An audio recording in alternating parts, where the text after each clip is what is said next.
بسم اللہ الرحمن الرحیم. تمام تعریفیں اللہ کے لیے. درود اور سلام محمد اور آل محمد.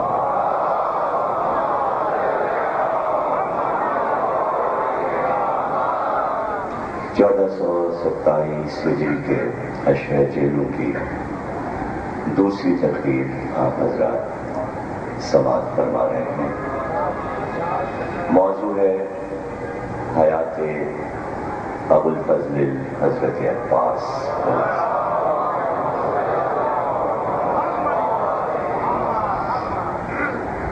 تمہید کی منزلوں سے کل ہم گزر چکے اور ایک خاکہ اپنے موضوع کا کل ہم نے پیش کیا. کسی کی سوانح حیات لکھتے ہوئے یا بیان کرتے ہوئے عام طور سے اس کے اشتان کا ذکر پہلے کیا جاتا ہے. خاندان کیا تھا، اشتاد کیا تھے،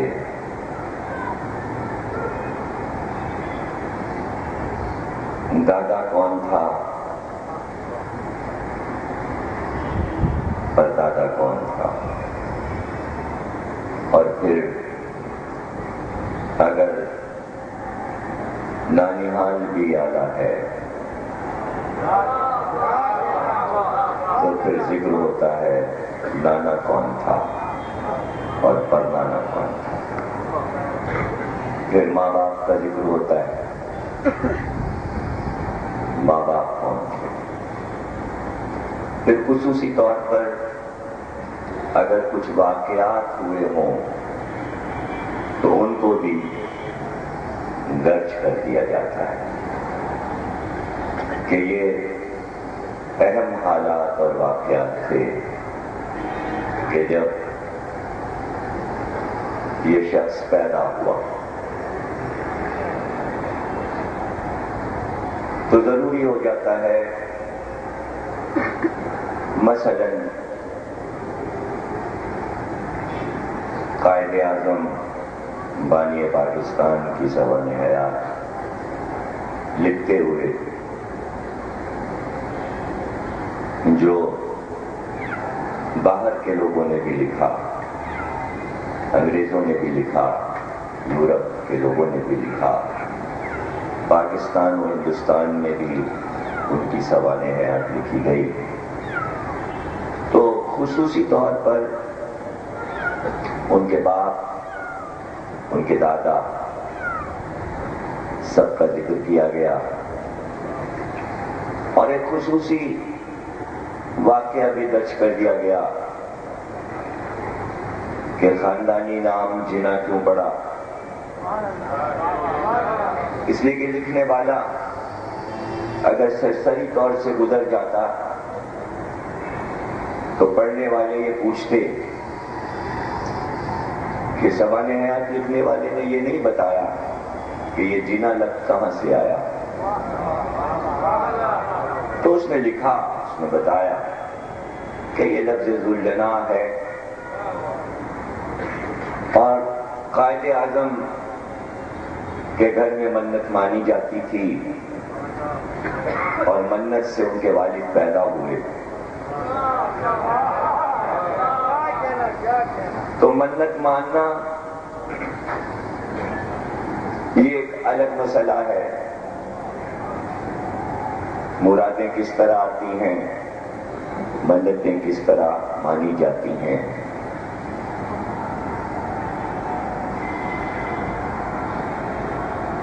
جتنا علم بڑھتا جائے گا جہالت کے بادل چھٹتے جائیں گے اور پھر یہ معلوم ہوگا کہ وہ باتیں جو دین اور آسمانی کتابوں نے عطا کی ہیں ان کو بھی ہم نظر انداز کرتے ہیں اپنی ضد کے آگے. بہت سے لوگ قائل نہیں ہیں منت مراد کے کہ منت کیسے مانی جاتی ہے، منت کیسے آتی ہے، مراد کیسے پوری ہوتی ہے. تو قرآن نے امت کو اصول دیے، کھل کے قرآن نے بات کی کہ جو بات اللہ پسند نہیں کرتا، اس لیے کہ اللہ کے لیے مصلحت کوئی چیز نہیں ہے. اس نے اپنے نبی پر جو کچھ اتارا کا صاف صاف انہیں بتا دو، یہ باتیں نہ کرنا اور یہ باتیں کرنا. اگر منت اور مراد کوئی غلط چیز ہوتی تو قرآن میں منع ہوتا کہ پیغمبر اپنی امت سے کہہ دیجئے کوئی کبھی نہ منت مانے، نہ مراد طلب کرے، نہ نذر اور نیاز کرے.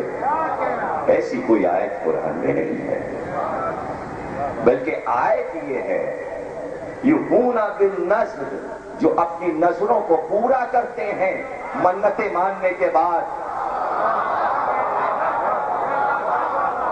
سورہ دہر میں نذر مانی گئی، منت مانی گئی اور نذر کو آیت بنا کر اتارا گیا. منت ماننا قرآن کی آیت ہے، یعنی اللہ کی نشانی ہے. قرآن کبھی بھی اس چیز کو نظر انداز نہیں کر سکتا تھا جس چیز کو اللہ پہلے توریت اور انجیل میں کہہ چکا تھا. چونکہ منت ماننا توریت میں بھی تھا اور انجیل میں بھی تھا اور زبور میں بھی تھا، تو قرآن میں کیسے حرام ہو جاتا؟ کیسے ہو جاتا؟ اس لیے کہ تمام انبیاء کے گھرانوں کی رسم تھی منت ماننا. کوئی نبی ایسا نہیں ہے جس نے منت نہ مانی ہو. ہم لوگ تو عام لوگ ہیں، ہم لوگوں کا تو کام منت ماننے بغیر چلتا ہی نہیں. لیکن انبیاء منت مانتے ہیں، انبیاء منت مانتے ہیں. یہ منت تھی جو حکم بن کر ابراہیم پر آئی کہ بیٹے کو ذبح کرو. تو اب تک جاری ہے، بقرعید کی شکل میں وہ جاری ہے. نہیں، قرآن نے بتایا، سورہ مریم میں بتایا کہ کس طرح منت مانتے تھے. اشبا جناب عمران کی زوجہ، عمران کون ہے؟ عمران جناب مریم کے والد، جناب موسیٰ کے والد کا نام بھی عمران ہے، علی کے والد کا نام بھی عمران ہے. یہ نام بڑے لوگوں کے باپ کا ہوتا ہے.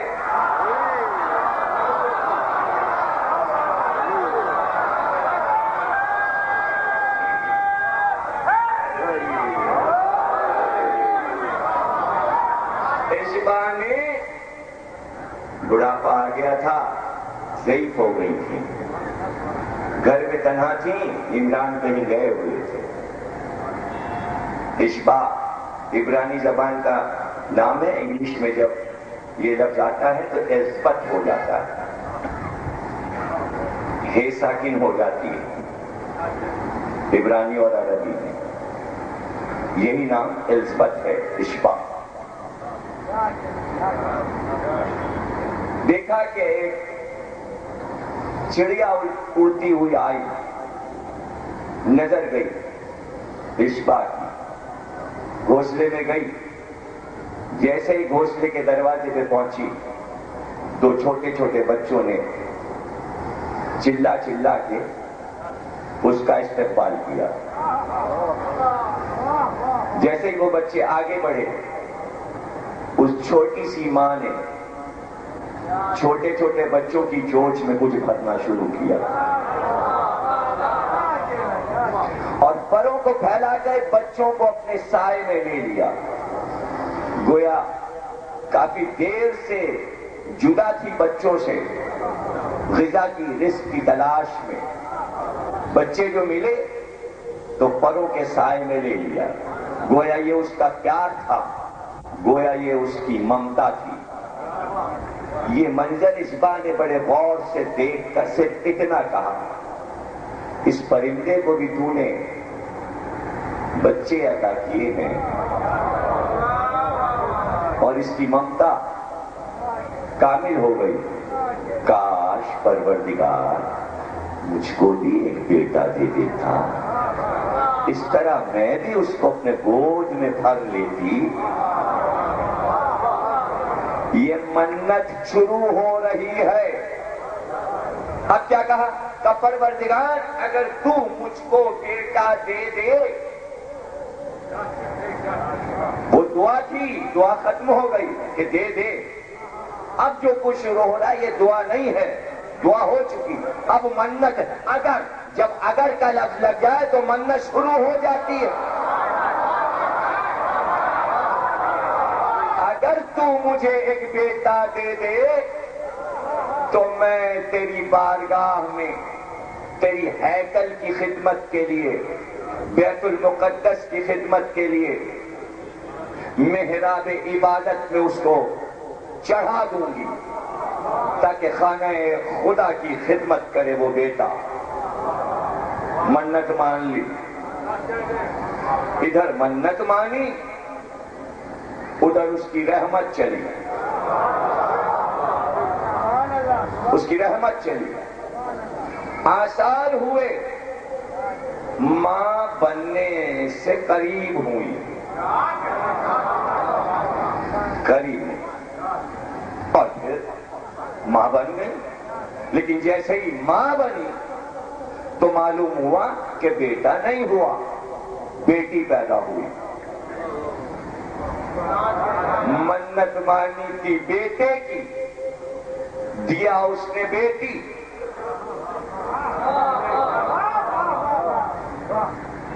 اب کیا کریں؟ منت تو پورا کرنا ہے منت کو، منت تو پوری کی جائے گی. مان چکی ہیں.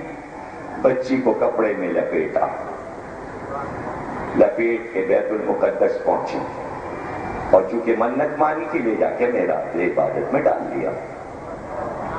بچی کو محراب عبادت میں ڈال کے آ گئی. میں نے منت مانی تھی کہ تو بیٹا دے گا، تو نے بیٹی دے دی، لیکن شکر ہے تیرا. اب کیا کروں؟ بیٹی تو محراب عبادت کی خدمت کر نہیں سکتی، لیکن جو چیز ملی ہے پھر کروں کیا؟ جو کچھ ملا ہے وہی چڑھاتی ہوں. پھر رک جاتی، کہتی ہے بیٹا ہوتا تو چڑھاتی. نہیں، بتانا یہ ہے منت پورا کرنا ضروری ہے اگر مان لی جائے. اس لیے کہ نبی کا گھرانہ ہے، ابراہیم کا گھرانہ ہے، حضرت ابراہیم کا گھرانہ ہے. اور چھوڑ کر گھر چلی گئی. سارے راہب نکلے اور محراب کے پاس مجمع لگ گیا. سب سے بڑے عبادت گزار زاہد ابرار جناب زکریا تھے. سب کو انتظار ہے کہ زکریا آئیں. اب جو اس کپڑے کو ہٹایا، سب نے کہا یہ بچی ہے، کسی کی منت پوری ہوئی ہے، وہ محراب عبادت میں رکھ گیا ہے. حالانکہ خالو ہیں جناب مریم کے، سگے خالو ہیں جناب زکریا، سگے خالو ہیں. زکریا کی بیوی اور عمران کی بیوی سگی بہنیں. ہر راہب نے کہا اسے ہم پالیں گے، اسے ہم پالیں گے، اسے ہم پالیں گے۔ اب ظاہر ہے جب آپس میں بحث ہونے لگی راہبوں میں، عبادت گزاروں میں، مذہبی رہنماؤں میں کہ ہم اس کو بچی کو پالیں گے، تب زکریا کے لیے مشکل ہو گئی۔ یہ سب کچھ قرآن میں بیان ہو رہا ہے، میں آپ کو تاریخ نہیں سنا رہا۔ یہی ہے سورہ مریم۔ سورہ مریم میں یہی سب کچھ اتارا اللہ نے، مریم کی ولادت سے لے کر پرورش تک اور عیسیٰ کے پیدا ہونے تک اللہ نے سب کچھ سنا دیا کہ یہ ہم پہلے بھی بتا چکے ہیں آسمانی کتاب میں۔ اے پیغمبر تفصیل آپ کو بتا رہے ہیں۔ جناب زکریا نے کہا کہ تمام راہب اپنے اپنے وہ قلم لائیں جس سے وہ توریت لکھتے ہیں۔ جن قلموں سے توریت لکھی جاتی ہے وہ قلم لائیں، سب اپنے اپنے قلم لائیں۔ کفرات میں اپنے قلم سارے راہب ڈال دیں اور میں بھی اپنا قلم ڈالتا ہوں۔ جس کا قلم تیرتا رہے پانی پر وہ مریم کو پالے۔ سارے راہبوں نے قلم ڈال دیا، سب کے قلم ڈوب گئے، زکریا کا قلم تیرتا رہا۔ جناب زکریا نے مریم کو گود میں اٹھا لیا، کہا ہم اسے پالیں گے۔ پلی اور خانہ خدا میں پلی، اللہ کے گھر میں پلی، منت تھی پہلی بار اللہ کے گھر میں کوئی خاتون، یہ پہلی مثال ہے کائنات میں۔ جناب زکریا نے ایک حجرہ بنایا دوسری منزل پر اور اس میں مریم کو رکھ دیا۔ ایک سیڑھی بنوائی لکڑی کی، اس سیڑھی کو ہٹا لیتے، جب کھانے کا وقت ہوتا تو کھانا لے کر اس سیڑھی پر چڑھتے کہ اب مریم کو کھانا دیں، لیکن جب حجرے میں جاتے تو دیکھتے مصلے پہ مریم بیٹھی ہیں، سر سے چادر لپٹی ہوئی ہے اور سامنے بہترین پھل اور کھانے رکھے ہیں، خوشبو اٹھ رہی ہے اور پوچھ رہے ہیں زکریا کھانا تو ہم لائے ہیں، یہ کھانا کہاں سے لایا، یہ کہاں سے آیا کھانا؟ تو مریم کہتی ہیں وہ بھجواتا ہے روز، جس کی میں عبادت کرتی ہوں وہ کھانا بھجواتا ہے۔ یہ جنت سے میری خاطر جبریل پھل لاتے ہیں، یہ کھانا لاتے ہیں۔ مریم کا کھانا جنت سے آتا تھا، مریم کا کھانا جنت سے آتا تھا۔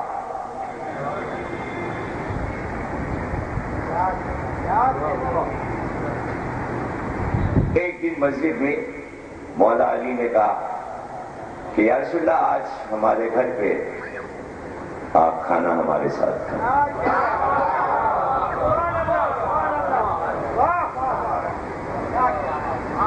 آ گئے رسول اللہ۔ حضرت علی نے کھانا کیا عالم امت کے گھر پہ جو کی روٹیاں نمک، یہی کھانا تھا؟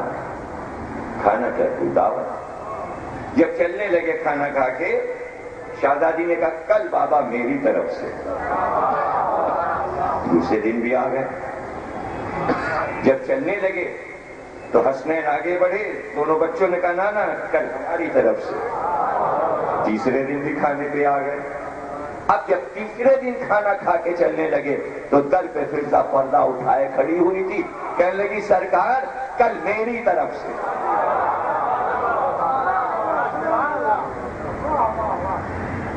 کل میری طرف سے۔ رسول اللہ نے کہا آئیں گے۔ پورا دن گزر گیا،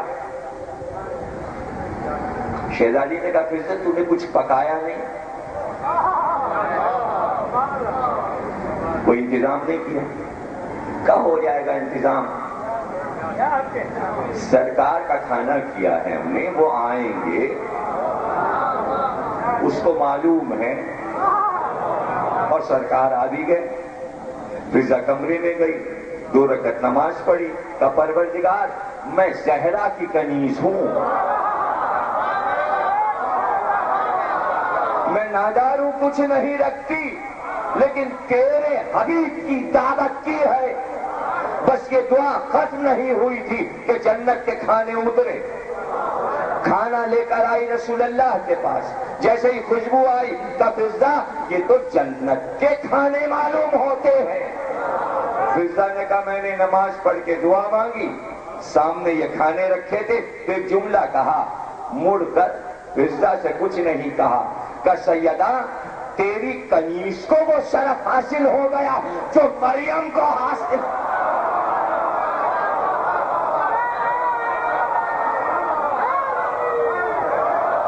شہزادی کا کیا مرتبہ ہے، وہ تو خاتون جنت ہے، وہ تو خاتون جنت ہے۔ تو مریم کی پرورش منت سے پیدا ہوئی، پرورش منت کی تکمیل۔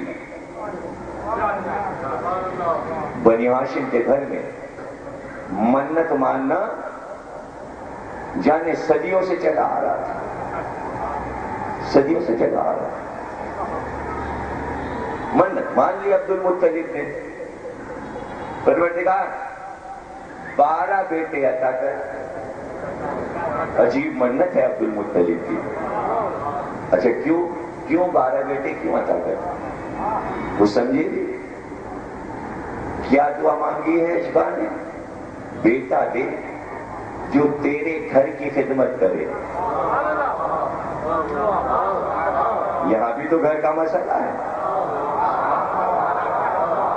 12 بیٹے دے تاکہ تیرے گھر کی خدمت کرنے کے لیے باہر کے لوگوں سے مجھے مدد نہ لینا پڑے۔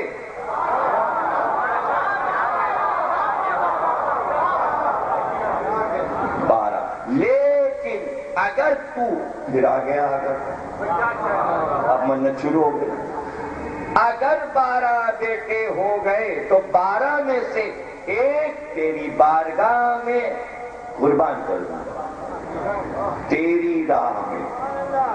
منت آسان نہیں ہے، بڑی مشکل منت مانی ہے عبد المطلب نے۔ اللہ نے دے دیے 12 بیٹے، 12 بیٹے دے دیے، عطا کر دیے۔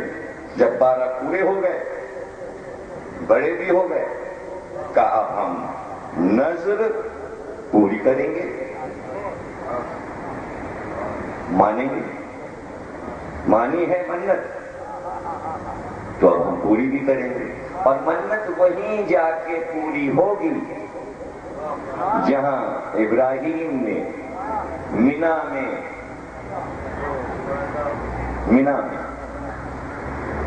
اور کہا ہم 12 بیٹوں میں سے عبداللہ کو اللہ کی راہ میں ذبح کریں۔ نامزد کر دیا عبداللہ، ابو طالب کے سگے بھائی۔ ماں کا نام ہے فاطمہ مخزومیہ، قبیلہ بنی مخزوم کی ہیں، نام ہے فاطمہ۔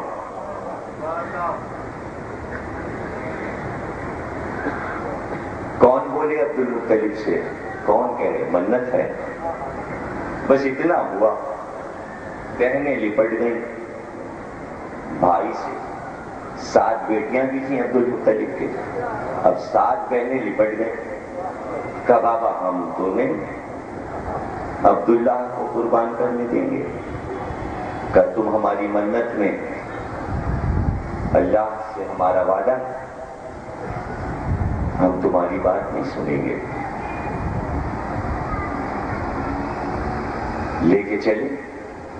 اب وہ جو طریقہ تھا سجا کے، بنا کے، دولہا بنا کے عبداللہ کو لے کے چلے سب ساتھ میں، سارے بھائی ساتھ میں، سارے بنی ہاشم ساتھ میں، لیکن کچھ دور بڑے تھے. ابھی جو نام میں نے بتایا اور قبیلے کا نام لیا کسی وجہ سے، اس لیے کہ جو سامنے آگے بڑھے تو پورا قبیلہ بنی مخزوم، پورا عبداللہ کا ننیال، نانا نانی ماموں سب نے راستہ روک لیا. کہ بیٹے پہ صرف آپ کا حق تھوڑی ہے، بیٹا آپ کا ہے، نواسا ہمارا ہے، نواسا ہمارا ہے. اگر ننیال اجازت نہیں دے تو آپ فدا نہیں کر سکتے، اور ہم اجازت دیتے نہیں کہ عبداللہ قربان. عبد المطلب نے اپنی فصاحت سے بلاغت سے سمجھایا کہ بارگاہ الہی میں ہم نے منت مانی ہے. وہاں سب خالائیں، ماموں، ماموزاد بھائی، پورا ننیال لپٹ گیا. ہمارا بھی بچہ ہے، ہم عبداللہ کو نہیں جانے دیں گے. گفتگو ہوئی، معاملات یہاں تک طے ہوئے کہ جناب ابو طالب کو بولنا پڑا، اس لیے کہ ابو طالب کے لیے نازک گھڑی تھی. ادھر باپ تھے، ادھر پورا ننیال تھا، سامنے نانی بھی کھڑی تھی، نانا بھی کھڑے تھے. اب ابو طالب کیا کرے؟ اور باپ کو عبد المطلب جو سردار مکہ ہے اس وقت سمجھانے والا کوئی نہیں ہے، اس لیے کہ سردار ہیں، سب سے بڑے ہیں. بولے کون؟ وہی بولے کہ جس کا نور دو حصوں میں بٹا ہے. یہ بات ابو طالب کو معلوم ہے، آدھا میرے پاس ہے، آدھا اس کے پاس ہے. اب سمجھو، یہ ابو طالب نہیں بولے بلکہ صلب میں علی دیکھ رہے ہیں کہ محمد کا نور وہاں ہے، یہ علی نے محمد کو بچایا.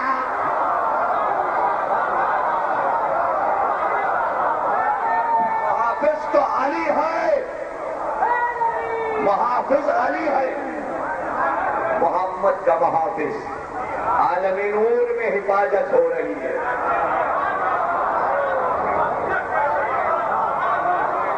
ابو طالب نے کہا بابا ایسا کر لینا کہ عرب میں منت پوری کی جاتی ہے اونٹوں کو ذبح کر کے، تو آپ ایسا کیوں نہیں کرتے کہ عبداللہ کی جگہ چند اونٹ ذبح کر دیجیے، منت آپ کی پوری ہو جائے گی.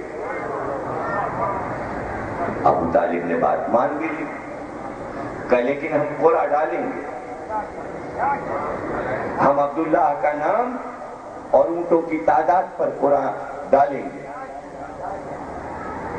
اللہ جس چیز کا عزم دے گا وہی چیز قربان کریں گے. ابو طالب نے کہا ٹھیک ہے بابا آپ ایسا کر لیجیے. 5 اونٹ اور عبداللہ، دونوں پرچے پڑے کھلے میں. ایک پرچے پہ 5 اونٹ لکھیں، ایک پہ عبداللہ کا نام. قرعہ اٹھایا گیا، عبداللہ کا نام آیا. اب یہ ابو طالب ہیں، ایک کہہ رہی ہے کہ ٹھیک ہے بابا عبداللہ کا نام آیا، آپ تو رئیس عرب ہیں، 10 اونٹ کر دیجیے. باپ نے بیٹے کا چہرہ دیکھا، جانے کون بول رہا ہے پیشانی میں. ابو طالب کی پیشانی میں کوئی بول رہا ہے. 10 اونٹ کر دیجیے. 10 اونٹوں پہ قرعہ ڈال دیا، عبداللہ کا نام نکلا. بابا 20 اونٹ کر دیجیے، بابا 30 اونٹ کر دیجیے، بابا 40 اونٹ کر دیجیے. قرعہ پڑتا جاتا ہے، نام عبداللہ کا نکلتا جاتا ہے. 50 اونٹ کر دیجیے، عبداللہ کا نام. 60 اونٹ کر دیجیے، 70 اونٹ کر دیجیے، 80 اونٹ کر دیجیے، 90 اونٹ. اور ایک بار ابو طالب نے کہا بابا ایک بار اور، میرے کہنے سے 100 اونٹ اور عبداللہ. 100 اونٹ اور عبداللہ. اب جو قرا اٹھایا تو اب عبداللہ کا نام نہیں نکلا، 100 اونٹوں کا قرا نکلا۔ وہ دن، آج کا دن، ابو طالب کی زبان سے نکلے ہوئے لفظ شریعت میں بدلے نہ جا سکے۔ ایک شخص اگر بے خطا قتل ہو جائے تو اس کے بدلے میں اس کے ورثہ 100 اونٹ لے سکتے ہیں، نہ 101 ہوئے نہ 99 ہوئے۔ اس طرح ابو طالب نے شریعت بنائی ہے۔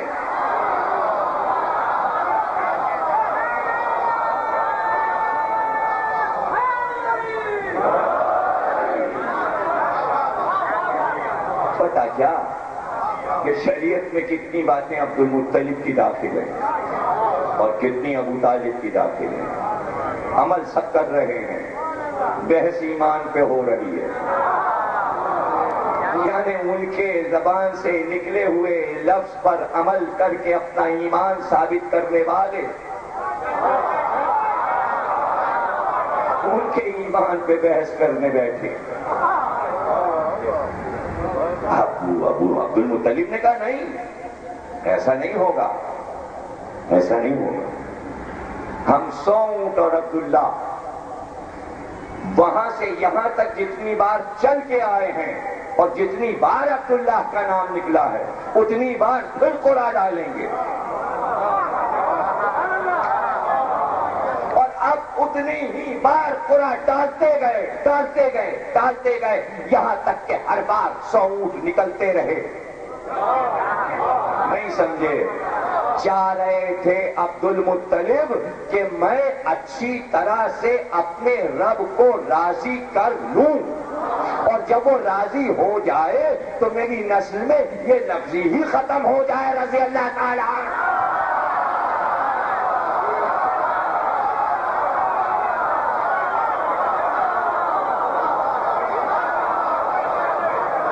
ایسا راضی کیا،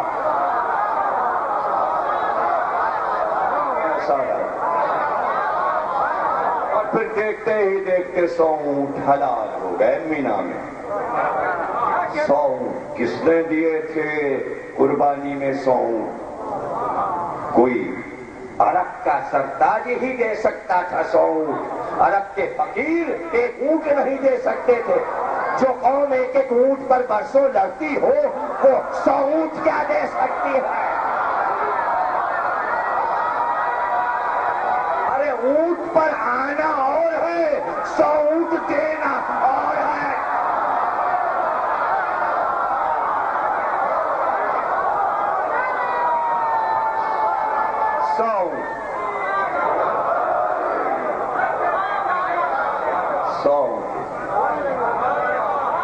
اور وہ کیا خوشی کا عالم تھا جو عبداللہ سے سب لپٹے۔ کب ہوئی یہ قربانی آپ کو پتا ہے؟ عبداللہ جب 19 برس کے تھے تب ہے، اور اب جو واپس ہوئے وہاں سے، بھائی امڈ آیا تھا پورا مکہ یہ قربانی دیکھنے، واپس ہوئے تو خوشی کے عالم میں، آنکھ میں خوشی کے آنسو تھے۔ ننیال بچا کے نواسے کو لے آیا، بھائی کو بچا کے لے آیا، کچھ بھی نہیں سمجھا۔ بھائی کو بچا کے لے آیا، باپ بیٹے کو بچا کے لے آیا، نانا نواسے کو بچا کے لے آیا۔ اب اس کا الٹ ہو جائے تو کیا یادگار نہیں رہے گی؟ اور آ کر آگے عبد المطلب، پیچھے عبداللہ، اور عالم یہ کہ ایک مجمع ساتھ چل رہا، اس مجمع سے آوازیں آ رہی ہیں، میرے قبیلے کے داماد بنو، میرے قبیلے کے داماد بنو، میرے قبیلے کے داماد بنو۔ کیا عبداللہ کا رتبہ بڑھا ہے کہ جہاں سے اسماعیل بچے تھے وہاں سے عبداللہ بچ کے آ رہے ہیں، تو عرب کو معلوم ہے کہ اس وقت یہ عبداللہ نہیں ہے، یہ فخر اسماعیل جا رہا ہے، اور جو آگے چل رہا ہے وہ فخر ابراہیم چل رہا ہے۔ سارے قبیلے جا رہے ہیں، اور اس میں قبیلہ شامیہ بھی ہے جو اپنا اسباب لیے اونٹ پر آئی ہے، اب کرنا چاہتی ہیں۔ عبداللہ نے کہا جہاں بابا چاہیں گے، میں کچھ نہیں کہہ سکتا، جہاں یہ چاہیں گے اب جو ہوگا۔ تو اس میں وہب بھی تھے، اور وہب نے آگے بڑھ کر عبداللہ سے نہیں کہا، سمجھدار قبیلے کے تھے، قبیلہ بنی زہرہ کے تھے، اور رشتہ داری برابر کی تھی، تیسری پشت پہ دونوں جا کے شجرے میں مل جاتے تھے، وہب اور ہاشم۔ قصی اور زہرہ دونوں بھائی ہیں، قصی ساتویں پشت میں رسول کے دادا ہیں، ان کے بھائی زہرہ ہیں، زہرہ کی نسل میں وہب ہیں، وہب کی بیٹی آمنہ ہے، برابر کے دونوں قبیلے شجرے کا۔ میری بیٹی آمنہ آپ کو قبول ہے؟ عبد المطلب نے قبول کر دیا، جناب آمنہ سے جناب عبداللہ کا عقد ہوا۔ یہ عقد کائنات مسکرا اٹھی اس عقد پر، اس لیے کہ نبی آخر کے نور کی آمد تھی۔ کل تک جو نور عبداللہ کی پیشانی میں چمک رہا تھا، وہ نور آمنہ کی پیشانی میں چمکنے لگا، اور جب آمنہ کی پیشانی میں وہ نور چمکنے لگا تو عبداللہ باہر آئے، اور جو رشتے دے رہے تھے باری باری ان کے گھر پہ پہنچے اور کہا ہم آئے ہیں، اب ہم چاہتے ہیں کہ تم نے پیغام دیا تھا، ہم اب کرنا چاہتے ہیں۔ تو کیا جواب ملا؟ کہ اس وقت ہم نے رشتہ دیا تھا، ہم اب کرنا چاہتے تھے، آج تم آئے ہو تو ہم منع کرتے ہیں۔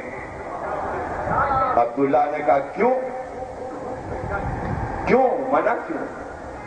جب پہلے خواہش تھی، دربار جواب ملا، عبداللہ جس لیے ہم عقد کرنا چاہتے تھے وہ چیز ہم اب تمہاری پیشانی میں نہیں پاتے۔ ارے عرب کے بعض قبیلے جانتے تھے کہ اس کی صلب میں نبی آنے والا ہے، قبیلے جانتے تھے، اور کیا بنی ہاشم نہیں جانتے؟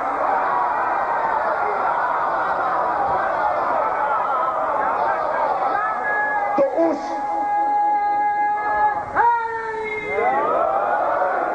منزل پر تھے بنی ہاشم، جب معلوم تھا کہ نبی یہیں آنے والا ہے، تو یہ تو سب کچھ معلوم ہے کہ نور کہاں سے چلا ہے، نور کا ظہور کیسے ہونے والا ہے۔ یہ آمنہ ہیں، یہ فاطمہ بنت اسد ہیں، تو اب اس نور کو بھی معلوم ہے کہ کیا ہونے والا ہے، تو سب کچھ پہلے سے بتا دیا علی کو، اس لیے کہ عالم نور میں دونوں ایک تھے، جو ان کو معلوم ہے وہی ان کو معلوم ہے۔ تو نور نے نور سے کہا علی میں دیکھ رہا ہوں کہ تمہارے سلب سے ایک بیٹا پیدا ہو رہا ہے جو میرے حسین کا مددگار بن رہا۔ میں عباس کو دیکھ رہا ہوں، میں عباس کو، نور نے نور سے کہا، گویا نور سے جو کہہ رہا ہے تو اس نور میں عباس کا نور شامل ہے۔ اب نہ کہنا عباس معصوم نہیں ہے، علی کے نور میں ابو طالب سے ہوتا ہوا عباس کا نور بھی آ رہا ہے، اور وہ نور محمد دیکھ رہے تھے۔ عباس نور ہیں، عباس نور، عباس صرف سید نہیں، سید السادات ہے۔ 1400 برس بعد ہم ان کی نسل میں سید بن جائیں، یہ تو علی کا بیٹا ہے۔ جب آپ کتاب پڑھیں گے ام المؤمنین کی تو میں نے وہ واقعہ لکھا ہے کہ جہاں علی سے رسول اللہ نے عباس کی گفتگو کی،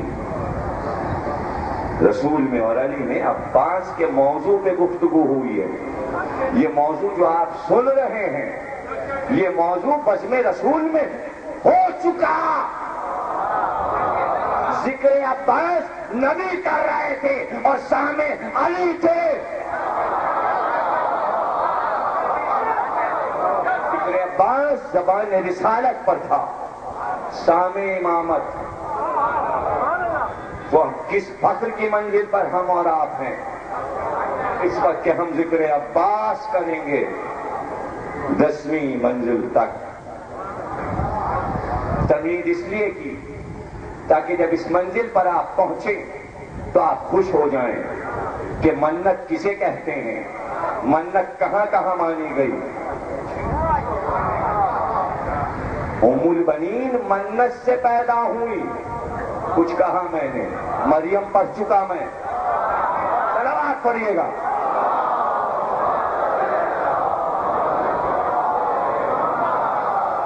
پرفضا مقام تھا، ایک ایسا باغ تھا جس میں حزام تھے، اور حزام نے خواب میں دیکھا گھوڑے پہ سوار ہیں، آگے بڑھ رہے ہیں کہ آسمان سے ایک قطرہ چلا اور حزام کے ہاتھ پہ گرا۔ ابھی حزام اسے غور سے دیکھ رہے تھے کہ وہ قطرہ موتی بن گیا۔ وہ دیکھتے رہ گئے کہ یہ موتی کہاں سے آیا، کیسے میں گھوڑے سوار سامنے سے آیا، اور آتے ہی اس نے کہا حزام ہم کو دے دیجئے یہ موتی ہمیں دے دیجئے۔ حزام نے کہا ہمیں اس کی قیمت ہی نہیں معلوم۔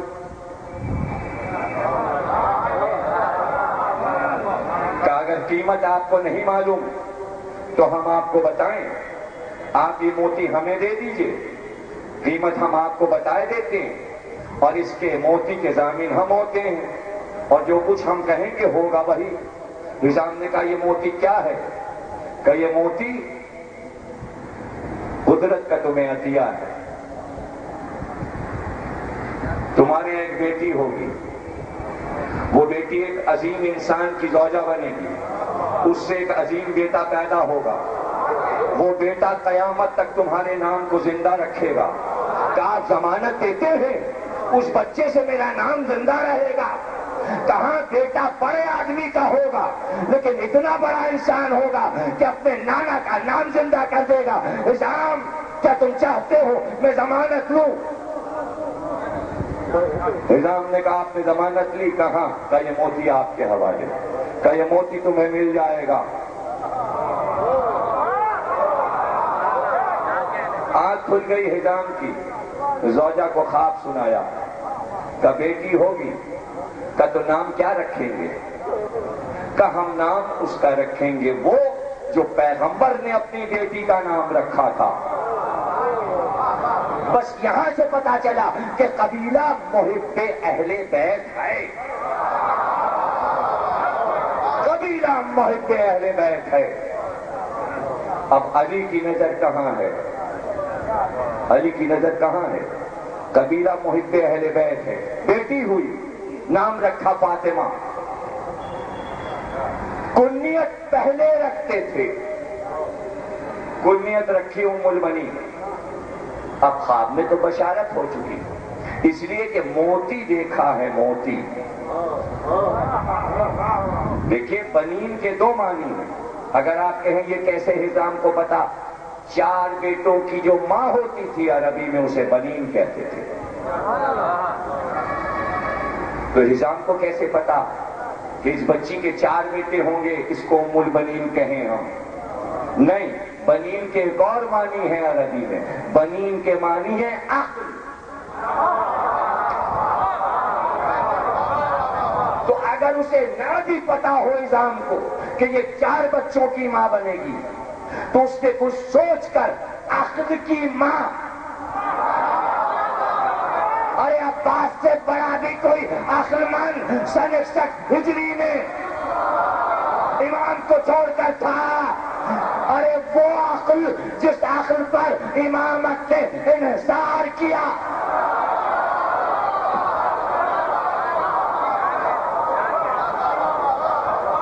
ام البنی جب اوپر جائیں آپ، حزام عربی میں کہتے ہیں چوڑے سینے والے کو. ماں کا نام ہے سمامہ. سمامہ کہتے ہیں وہ لمبی گھاس جو لمبائی میں بڑھتی جائے اور اوپر اس کے پھول کھلے. عربی میں سمامہ کے معنی. ام البنین کا نام سمامہ، ام البنین کی والدہ کا نام سمامہ، والد کا نام حزام، دادا کا نام وحید، پردادا کا نام اوپر جب چلے جائیں تو عامر، یعنی حضرت عباس کے پرنانا عامر. عروہ رحال خطاب، ملائب الاسنا، نیزوں سے کھیلنے والا. یہ 5-7 پشت اوپر اور بادشاہوں کی شان عامر کی. اس کے بعد پھر ایک اور عامر آئے جو پرنانا ہے، یعنی ام البنین کے والد کے والد، والد کے والد کے والد، کافی عمر پائی. اور بادشاہ روم کا عالم یہ کہ اتنی شہرت ہے ان کی شجاعت کی، عامر کی، کہ اگر کوئی عرب سے جاتا ہے، مکے سے جاتا ہے، تو وہ پوچھتا ہے کیا تم عامر کے رشتہ دار ہو؟ اگر وہ کہتے کہ رشتہ دار تو بڑی آؤ بھگت کرتا ہے، بھائی عامر کا رشتہ دار ہے، عامر کا رشتہ دار ہے. اور اگر وہ کہتے نہیں ہمارا عامر سے کوئی تعلق نہیں تو پھر منہ پھیر لیتا تھا، پھر کسی عرب کا احترام نہیں کرتا تھا. اتنی شہرت تھی کہ لوگ اپنی تلواروں پر عامر کا نام لکھتے تھے. عرب کی تاریخ میں یہ ہوتا تھا جو عرب میں سب سے زیادہ بہادر ہوتا تھا پھر لوگ اسی کا نام اپنی تلواروں پہ لکھتے تھے. اگر اس سے بہادر کوئی پیدا ہو جائے تو پھر اس کا نام چھوڑ کر ترک کر کے دوسرا نام لکھنے لگتے تھے. لیکن ہمیں یہی ملتا ہے کہ عامر کے بعد تلواروں پہ کسی کا نام نہیں لکھا گیا، بہت دن نہیں لکھا گیا، عامر کا ہی نام تلواروں پہ چلا. ہاں، 1 ہجری کے بعد جب بدر کی لڑائی ہوئی تو عامر کا نام ختم ہوا، تلواروں پر علی کا نام. اب یہ جملہ لے لو تمہارے لیے تحفہ، یا تو عباس کے نانا کا نام تلواروں پر تھا یا باپ کا نام آیا.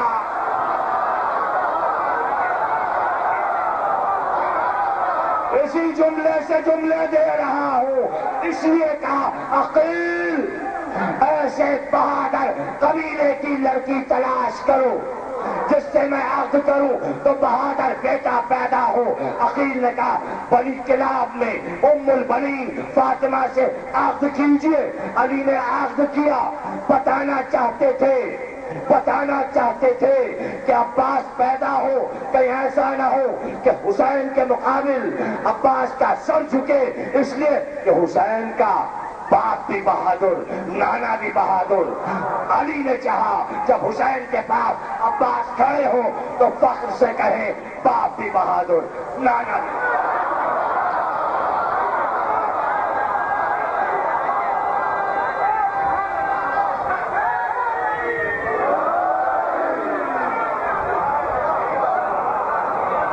کیا فخر کا ننھال ہے. اب میں کیا کیا بہادریاں بتاؤں؟ بھئی عباس کے ددیال کی بہادری آپ کو بتانے کی ضرورت نہیں، جملہ آپ کے بڑے کام کا ہے، اس لیے کہ آپ عباس کے ددیال کے ہیں.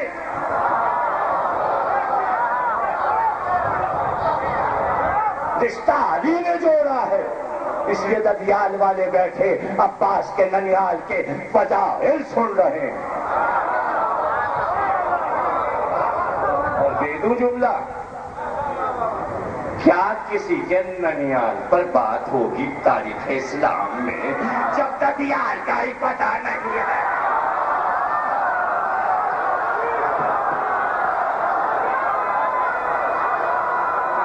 یہ ہے عباس، یہ ہے عباس.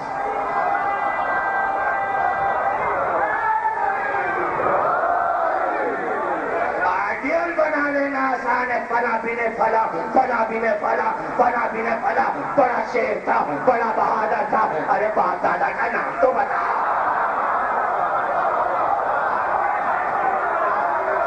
ہمارا آئیڈیل عباس ہے،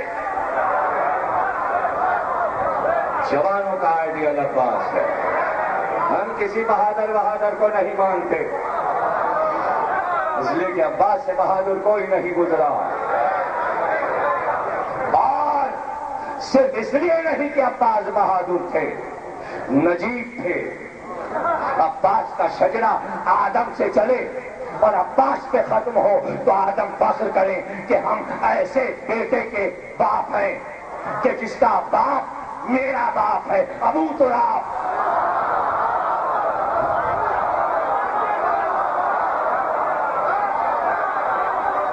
آدم کو فخر، عباس پہ آدم کو فخر، عباس پہ نوح کو فخر. یہ نوح کو فخر کیوں ہے؟ اس لیے جملہ بہت قیمتی ہے اور شاید تقریر اب اٹھی ہے اور آپ جاگے ہیں اور خاتمے پر ہے معاملہ. نوح کو اس لیے فخر کہ میں نے لکڑی کا سفینہ چلایا، عباس نے حسین کا سفینہ. جملہ آگے سنو، آگے سنو. میرا سفینہ پہاڑی میں دفن ہوا اس لیے کہ بادبان گر گیا. عباس کے چلنے والے سفینے کا بادبان اب تک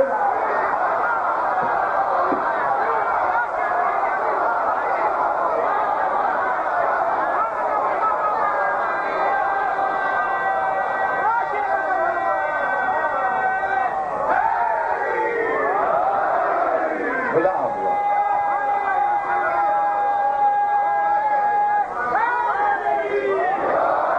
ابراہیم کو فخر کہ میرا بیٹا عباس. یہیں پہ تقریر ختم کر رہا ہوں اور یہیں سے کل انشاءاللہ تقریر شروع ہو جائے. ابراہیم کو فخر میرا بیٹا عباس. اور شاید فخر کے ساتھ عباس کے کاندھے پر ہاتھ رکھ کے ابراہیم نے کہا، عباس تم مجھ سے آگے نکل گئے. میں بیٹا لے کے مینانے گیا اور زندہ واپس لایا، تم نے اپنا بیٹا حسین پر سے قربان کر دیا. ہو گئی تقریر. ابراہیم نے بیٹے کو سلام کیا. عباس تجھ پہ ابراہیم کا سلام. ہاں 9 برس کے تھے اسماعیل جب مینا میں لٹا دیا. عباس کا بیٹا محمد ابن عباس 9 ہی برس کا تھا. جزاک اللہ. ابھی تو دوسری تقریر ہے. 8 دن آپ کو ذکر عباس سننا. خیمے کا پردہ الٹ کر زوجہ کو آواز دی، کہاں ہے میرا بیٹا محمد؟ باپ کی پہلی آواز پر بیٹا دوڑتا، بابا میں حاضر ہوں، میں حاضر ہوں. چہرے کو دیکھا، چہرے کو دیکھا، علی کا پوتا ہے، علی کی شبیہ ہے. 9 سال میں قامت دیکھنے والا ہے. کہ بیٹا جنگ کرو گے؟ بابا آپ کہیں اور ہم نہ لڑیں، آپ جیسا شجاع کہے اور ہم نہ لڑیں. آؤ ہم کمر میں تلوار تو باندھ دیں، آؤ ہم تمہیں زیرہ بستر تو پہنا دیں. ابھی باپ یہ کہتا تھا کہ ماں نے کہا آؤ ہم تمہیں دولہا تو بنا لیں. بھی آگے بڑھی کہ بھیا عباس ابھی تو جوان بھی نہیں ہوا، میرا بھتیجا ابھی جوان نہیں ہوا۔ ہاں شہزادی کیا کریں، آقا پہ وقت ایسا پڑا ہے کہ اب محمد کو جانے دیجئے۔ سجا کر بنا کر سپاہی بنا کر عباس بیٹے کو لائے، خدمت میں حسین کی پیش کر دیا۔ سر سے پیر تک عباس کو دیکھا کہ میرے بھائی کیا ارادہ ہے، اس کا پیارا چہرہ دیکھو، اس کی کمسینی دیکھو۔ عباس کیا ارادہ ہے؟ کہ میدان جنگ میں بھیجنا چاہتا ہوں یہ آپ کی نصرت کرے تاکہ میں دیکھوں کہ میرا بیٹا بھی باوفا ہے یا نہیں۔ عباس ہمیں پتا ہے بہت پیارا بیٹا ہے تمہارا، اسے جوان ہونے دو، لے جاؤ اسے خیمے میں، کیوں یہاں لائے؟ برستے تیروں میں بچے کو بھیجو گے، چلتی تلواروں میں اس بچے کو بھیجو گے؟ دیکھ رہے ہو صبح سے نیزے چل رہے ہیں، اس میں نیزوں کے نیستہ میں اس کو بھیج دو گے؟ آقا عباس کا بیٹا ہے، میرے آقا یہ عباس کا بیٹا ہے، اب کیا کریں حسین، کیسے روکیں؟ تو عجیب نفسیاتی جملہ کا، عباس اگر تم نے اسے بھیج دیا میرے بھائی تو تمہاری نسل کیسے آگے بڑھے گی؟ تمہاری نسل کیسے آگے بڑھے گی؟ آقا انتظام کر چکا، چھوٹے بیٹے عبداللہ کو مادر گرامی ام البنین کے پاس مدینے میں چھوڑ آیا، عباس کو اس کی پرواہ نہیں ہے، پوری نسل کی نسل آپ پر قربان ہو جائے۔ حسین نے سر جھکا لیا، 2 جملے ہیں اور تقریر ختم ہو گئی، اور تڑپ جائیں گے آپ جب میں ممبر سے اتروں گا، اس لیے کہ وہ 2 ہی جملے آپ کے تڑپانے کے لیے کافی ہیں، اور یہ روایت ایسی ہے جو مجھے بے انتہا پسند ہے، اور 2 سال 3 سال کے بعد پڑھتا ہوں، ہر سال نہیں پڑھ پاتا، اس لیے کہ ہمت نہیں پاتا اپنے آپ میں۔ سر کو جھکا لیا تو اچھا عباس جیسی تمہاری مرضی، اب تم جو چاہو وہ کرو، بس اذن کا ملنا تھا کہ اپنے ہاتھ سے محمد ابن عباس کو گھوڑے پر بٹھایا، اور بٹھاتے ہی کہا لڑائی میں دیکھ رہا ہوں، لڑائی میں دیکھوں گا، یاد رکھنا عباس کے بیٹے ہو، جنگ میں دیکھوں گا۔ اب بیٹے کو کیا فخر ہے کہ عباس جیسا شجاع میری جنگ دیکھے گا، تلوار کھینچ کر رجس پڑھتا ہوا کبھی میمنے پہ گیا، کبھی میسرے پہ گیا، کبھی قلب لشکر پر گیا، اور نیزے بالوں میں جا کر اب جو لڑا تو اس بہادری سے لڑا جیسے علی تلوار چلا رہے ہو۔